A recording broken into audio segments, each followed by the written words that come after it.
Hi, and welcome to the 10-Minute Food Truck Training Podcast. My name is Bill Moore. I am a food truck business coach and author of Food Truck 101, Beginner to Winner. This podcast is all about helping you start and grow your food truck business.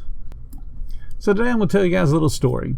Did you know that ants use pheromones to create a track that leads them back to the anthill? These ants are certainly productive as they move the food from the source, where they find the food, back to the anthill where they can feed all the rest of the ants. Each ant has a focus and each ant has a task. And as we all know in the food business, some days just really don't go the way we planned, no matter how focused we are and no matter how on task we are. Well, army ants at times will lose the pheromone track and essentially they get lost. They are no longer getting the food moving towards the anthill and towards home. Scientists have observed a phenomenon called an ant meal. This is when those lost ants, they're still carrying the food for the anthill, begin to only follow the ant that's directly in front of them rather than the pheromone track. Given enough time, the ants eventually form a circle. And each ant, even though they're carrying food, walking in that circle and will continue to walk in that circle until it dies of exhaustion. When that happens, the circle is commonly known as a death spiral. So when people procrastinate, they've really lost the scent of success. And they'll do anything to avoid unpleasant or less desirable tasks. And we all know that.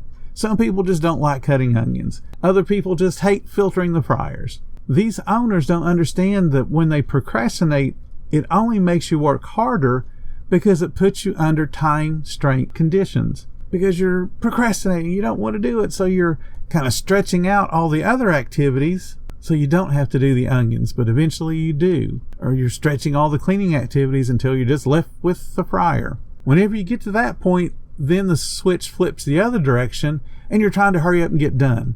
Because you're either getting ready to open and you need those onions, or you're ready to just go home and end your day. And when you start to hustle and hurry, it leads to mistakes like cut fingers or burnt hands. When you procrastinate, you lose valuable time because, again, as I mentioned, you yourself slow down in an effort to avoid that task. So let's say that you're dreading going out and finding a new place to set up because you know it means you got to talk to somebody you don't know and convince them that they need a food truck on their property, and that puts you in a whole lot of uncomfortable situations because it's just a whole lot easier just to open up your window and say, "Can I take your order, please?" So if you start to dread that meeting those new people and asking that question, "Hey, can I set my food truck up here?"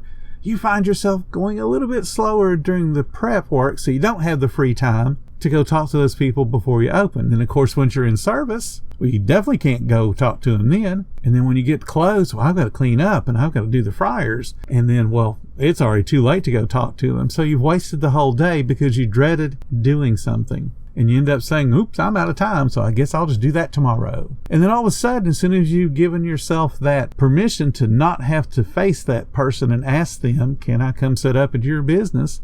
your mood changes and it recovers and you're ready to go do something else other than what you need to do to move your business forward. When you give yourself less time to handle the tasks you simply just don't care for, you also lose some of your focus. You lose your concentration because you're not trying to do everything you are doing at that moment well, because you got in the back of your mind, "Man, I gotta go talk to this person. I've got to go do something I don't feel comfortable doing." So it ruins your focus. You're not present in the moment. And then you still end up doing the same things. Cutting your fingers, burning your hands, because you're not focused on what you're doing. You're dreading doing something else. And the chances are really, really high that you'll produce lower quality work on those tasks like the cutting of the onions or filtering the fryers because you're dreading doing something else. So the onions won't be cut to the right spec. The fryer won't be filtered as completely as it should be because you're just dreading doing that job. And that means one of two things. Either you spend more time doing it because you're not concentrating on getting it done right, or you just say the heck with it and sacrifice the quality and sacrifice eventually the reputation of your business. When people put off those important tasks like finding a better location or even making that phone call just to talk to the manager of the business and say, "Hey, I would love to come set up my food truck there.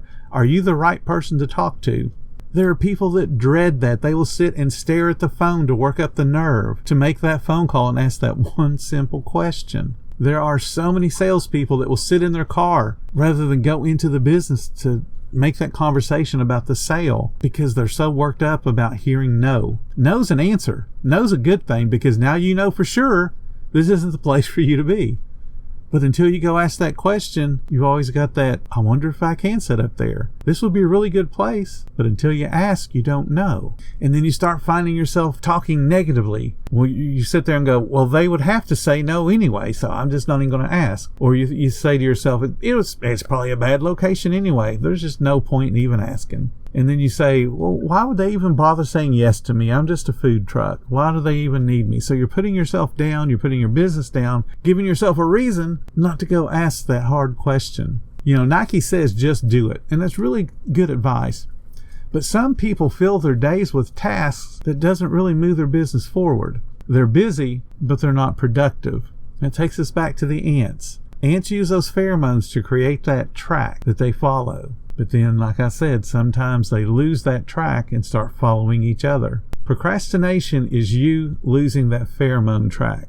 You look to fill the time with less important, but probably fun tasks to you, but those don't move your business forward. You personally are busy, just like those ants working in that circle, and you feel like you're being productive, just like those ants walking in that circle, but you're eventually going to be in that death spiral because your business won't have the income that it needs because you're not being the leader your business deserves. If you guys are enjoying these podcasts, please consider hitting the support button or follow the links in the description and offer any show of support that you can. Every little bit does help to keep us going. And if you love being around like-minded, positive, supportive people, check out our Facebook group. It's called Food Truck Training. There you're going to find a whole ton of information and a bunch of inspiration because we have an awesome membership there. Thank you guys so much for listening, and I certainly hope you're finding the information useful for your food truck business. Y'all have a great day. Come back tomorrow, and I'll have another topic in store.